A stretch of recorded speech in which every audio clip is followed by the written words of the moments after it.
Настя прислушивалась к перестуку колес поезда и думала о том, что теперь ее жизнь изменится. Она не будет лучше или хуже, она будет просто другой.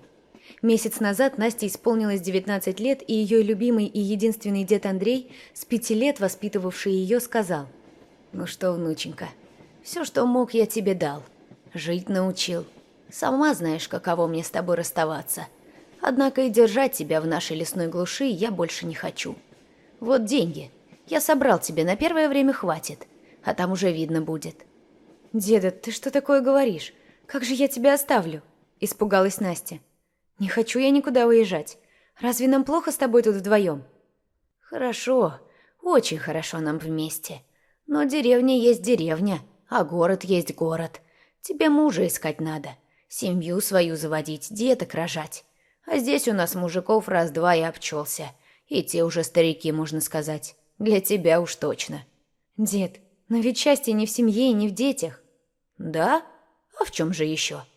«Нет, Настенька, что ты мне не говори, о счастье именно в семье. И никак иначе. Работа, друзья, гулянки – это все хорошо, но временно, небольшими дозами. А вот семья – это то, ради чего человек жить должен. Прости, что я вот так говорю с тобой. Тебе может даже показаться, что я слишком умничаю, но я так думаю. И хочу, чтобы ты так думала. В этой жизни нужно состояться. А ты умница и красавица. А значит, у тебя все обязательно должно получиться. Я в тебя верю». Настя вздохнула. Дед всегда был такой. Если уж что надумает, своего добьется обязательно. Когда-то очень давно родители Насти погибли в автокатастрофе, и девочку стали оформлять в детский дом. Родители отца от внучки отказались. Им никогда не нравилась невестка, и внучку они тоже не хотели видеть. А вот Сергей Геннадьевич, мамин папа, как только узнал о случившемся, сразу приехал из своего таежного поселка, где работал лесником, и добился того, что Настю отдали ему на воспитание. Настя помнила вот такой же стук колес, когда она, пятилетняя девочка, ехала с дедом в тайгу, которая сначала очень сильно пугала ее. Но день за днем она привыкла к новым условиям жизни и уже не боялась ни диких зверей, выходивших к самому жилью людей, ни суровых бородатых мужчин, ни деда, похожего на большого медведя. Дед Сергей оказался очень добрым и веселым. Он постоянно устраивал для внучки какие-нибудь затеи, и она вообще не думала, что когда-нибудь покинет этот суровый край, который стал для нее родным. А теперь она уезжала, чтобы найти другое счастье, которое, как обещал дед, обязательно ждет ее впереди. «О чем задумалась, подруга?» – раздался рядом с Настей девичий жизнерадостный голос. Она повернулась и увидела миловидную девушку, свою ровесницу, которая улыбалась, также внимательно разглядывая Настю. «Ну что молчишь? Давай знакомиться. Меня зовут Лариса, и я до чертиков рада, что уезжаю, наконец-то, из этого захолустья, будь оно неладно». Настя назвала свое имя и вздохнула. «А вот мне, представляешь, очень жаль уезжать отсюда. Я жила тут с дедом, он очень хороший. А родителей у меня нет. Вот стою и грущу». «И зря. У меня вот и мать есть, и отец, и бабушка с дедушкой. Короче, полный комплект», – охотно рассказывала Лариса. «И ты не представляешь, как я рада свалить отсюда. Достало тут все. Вообще нет никакой жизни. Жениха нормального не найти. Одни алкаши подзаборные и престарелые ухажеры. Валить отсюда надо, подруга. Валить. И ты даже не сомневайся». «Вот и дед мой такого же мнения», – тихо произнесла Настя. «Правильно мыслит твой дед. Видать, мудрый дедок-то. Он тебе счастья желает. Ладно, чем собираешься заниматься?» «Еще не знаю. Постараюсь найти какую-нибудь работу», – проговорила Настя. «Потом подберу курсы, буду учиться. Как-то так. Если честно, Лариса, я очень боюсь». «Понятно. Тогда считай, что тебе повезло. Со мной не пропадешь, подруга. Смотри, мой дядя работает комендантом общежития при фабрике по производству изделий из кожи и кожзама. А его жена, моя тетка, трудится в одном из цехов этой самой фабрики мастером. Представляешь, какой у меня блат? Я вот как приеду, так сразу обеспечена и жильем, и работой. Присоединяйся, ты мне понравилась. Мы подружимся, правда. Попросим дядю, и он поселит нас в одну комнату. Будем жить припеваючи, Настюха. Только условие». «Какое?» «Женихов у меня не отбивай, а то ты вон какая красивая». «А ты?» «А я что? Я девка дородная, деревенская. А таких, как я, парни как черти от ладана разбегаются». Девушки расхохотались и обнялись. «Боже мой, Лариса, как я рада, что встретила тебя. Я бы точно там пропала одна. А теперь верю, что у нас с тобой все получится». «Еще бы! Конечно, даже не сомневайся. Дорогая моя, даже не сомневайся. Родственники Ларисы встретили девушек приветливо, и первые несколько дней они жили в их квартире. А как только решился вопрос с трудоустройством и проживанием в общежитии, переехали в чистенькую и светлую комнату, где стали уже хозяйничать самостоятельно. Девушки вообще жили очень дружно, никогда не ссорились и делили бытовые хлопоты поровну. При всех достоинствах Ларисы она совершенно не умела готовить, и эта обязанность целиком и полностью легла на Настю. Однажды девушки гуляли по вечернему городу, наслаждаясь хорошей погодой. Как вдруг какой-то мужчина выдернул у Насти из рук сумочку и бросился бежать. Девушка закричала, и тут же наперерез к хулигану кинулся какой-то парень и сбил его с ног. Несколько тумаков успокоили отбивающегося негодяя. Потом он получил увесистый пинок и, прихрамывая, скрылся за угол. А к ошеломленным подругам подошел черноглазый красавчик и протянул Насте сумочку. «Ваша?» «Ой, спасибо большое! Как здорово вы с ними справились! А тут у меня все, и деньги, и документы. Что бы я делала?» – волновалась Настя. «Ну, не переживайте, теперь все позади. Думаю, он больше не будет заниматься такими делами. А нам с вами я предлагаю познакомиться. Меня зовут Никита, и я приглашаю вас, девчонки, в кафешку. Посидим, пообщаемся». Девушки охотно согласились и вскоре дружески болтали с новым знакомым, рассказывая ему о себе и расспрашивая о нем. Никита много шутил и смеялся, а потом позвонил своему другу Алексею и пригласил составить им компанию. Как-то сразу стало понятно, что Никите больше понравилась Настя. Поэтому Лариса, улыбнувшись присоединившемуся к ним Алексею и нисколько не смущаясь, взяла его под руку и уже не отпускала от себя. В тот вечер Лариса не вернулась ночевать, а утром взахлеб рассказывала подруге, что у Леши своя двухкомнатная квартира, доставшаяся ему от бабушки, и что он владелец небольшой шиномонтажной мастерской. Конечно, Алешка не такой красавчик, как Никита, но мне нравится. Тем более, что ночью он был на высоте. «Как ты можешь вот так сразу?» – удивлялась Настя. «А что такого? Я обет целомудрия не давала. И вообще, прежде чем выходить за него замуж, я должна знать, насколько мы подходим друг другу». «Он что, тебя и замуж уже позвал?» – ахнула Настя. «Ну нет еще, но позовет, куда денется. Это дело времени. А я уж своего не упущу». Щелкнула пальцами Лариса и расхохоталась. Настя тоже смеялась вместе с подругой. Неунывающая Лариса всегда заражала ее своим оптимизмом, и от этого становилось так легко и светло на душе, что девушка не переставала благодарить Бога за такую чудесную подругу. Прошло полгода. У девушек все было прекрасно, и на работе, и в личной жизни. Лариса теперь часто ночевала у Алеши, а Никита оставался у Насти, и она знала, что он собирается сделать ей предложение, и была счастлива.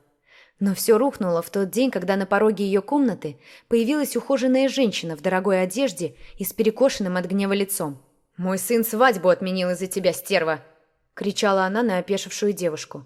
«Я не просто расстроена, я в шоке. Отец Никиты с сердечным приступом попал в больницу. И все из-за тебя, голодранка несчастная. Никита — преуспевающий мальчик, его ждет большое будущее. Но с тех пор, как он связался с тобой, забыл обо всем. Ты хоть знаешь, дрянь такая, что он собирался жениться? И его невеста – дочь мэра города. Да я тебя прям тут придушу, шалава.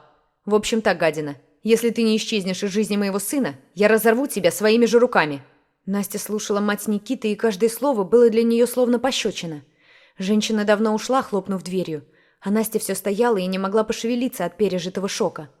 Через пару часов в комнату тихо вошел Никита и обнял плачущую девушку. «Я не знаю, что делать, Настя.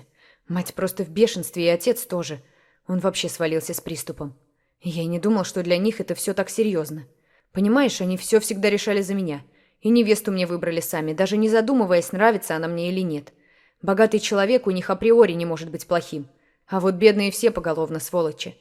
Мать пригрозила, что если я тебя не брошу, она лишит меня всего и выставит на улицу. Но я не знаю, смогу ли я так жить и нужен ли я буду тебе». «Дело не в деньгах, Никита», — рыдая проговорила Настя. «Мне жаль твоего отца. Его здоровье дороже, и если он умрет, ты меня никогда не простишь. А потому нам лучше расстаться здесь и сейчас. Езжай к отцу, не ломай им и себе жизнь. Они страдают». «А ты?» «А я переживу». Долго они сидели, обнявшись, и плакали оба. А потом Никита ушел от Насти, чтобы больше никогда не вернуться. Несколько дней Настя была сама не своя, и даже вечная оптимистка Лариса не могла успокоить ее. А когда Настя призналась ей, что беременна, девушка только всплеснула руками. «Да как же так, Настенька?» «Вот так, как обычно», – неожиданно ровным голосом сказала Настя. «Но ты не переживай, аборт я делать не буду. Пусть у меня останется хоть какая-то частичка его любви. Расскажи лучше, как дела у вас с Алешей. Я выхожу за него замуж, Настя. Я не хотела тебе говорить, но раз ты спросила, на этой неделе совсем к нему переберусь. А ты будешь тут хозяйничать одна. Я уже просила дядю, чтобы он никого к тебе не подселял. Одна. Эхом отозвалось в душе Насти небрежное брошенное Лариской слово. Одна. Как же больно быть одной. Прошло 9 месяцев. Настя родила сына Илюшу и вернулась из роддома в общежитие. Капризный малыш чувствовал постоянную тоску матери, плохо спал и постоянно плакал. В конце концов, комендант общежития попросил Настю найти себе другое жилье. Вечно плачущий ребенок мешал остальным проживающим отдыхать и ночью, и днем. Собрав все, что у нее было, Настя съехала в самую дешевенькую однушку на краю города, которую только смогла найти. Квартирка была в старом бараке. Сняла ее Настя у каких-то алкашей по совету сторожа их общежития. А выхода другого не было. Не ночевать же на улице. Денег у нее больше не осталось. Не на что было купить продуктов. И вот Настя совсем опустила руки. У нее пропало молоко, а детское питание стоило так дорого, что она не могла купить его. Беспомощно девушка подносила сына к пустой груди, но откуда было взяться молоку, если сама Настя не ела уже 3 дня? Настя умирала. Ее новорожденный сын лежал голодный и кричал. Им некому было помочь. Но вдруг раздался громкий стук в дверь. Неохотно девушка поднялась и открыла дверь. На пороге стоял ее дед. «Что ж ты, Настенька, не сказала мне ничего?» Напустился он на внучку, всплеснув руками.